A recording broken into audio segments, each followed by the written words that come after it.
الضحك من غير سبب مش قلة أدب.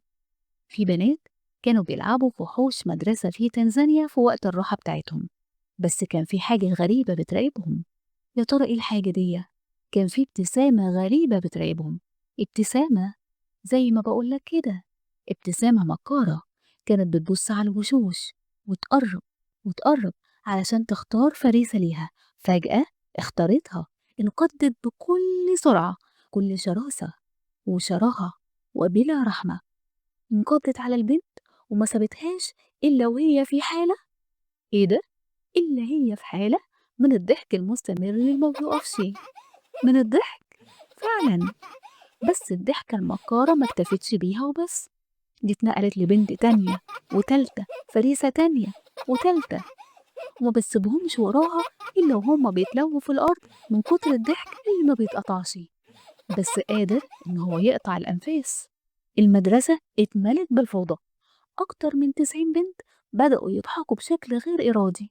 يا خبر، دي الحقيقة، ضحك هستيري مستمر بالساعات، ومعاه كمان إغماءات وصريخ. المدرسة ما بقتش عارفة تعمل إيه، نعمل إيه يا خبر، نعمل إيه؟ أيوة، هو صح كده، إحنا نبعت الولاد دول لأهاليهم لعل نقدر نسيطر على الضحكة المكارة دي. بس النتيجة إن الضحكة كانت فعلا مكارة وما وقفتش، بس العكس اللي حصل، إن هي بدل ما يتم السيطرة عليها اتنقلت العدوى الضحك دي من قلب المدرسة للقرية وللقرى المجاورة كمان.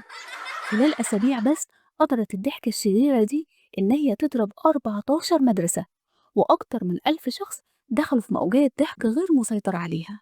يا خبر أبيض، فرق طبية جت من بلاد أجنبية علشان تحلل عينات دم من الولاد وتشوف إيه الحكاية.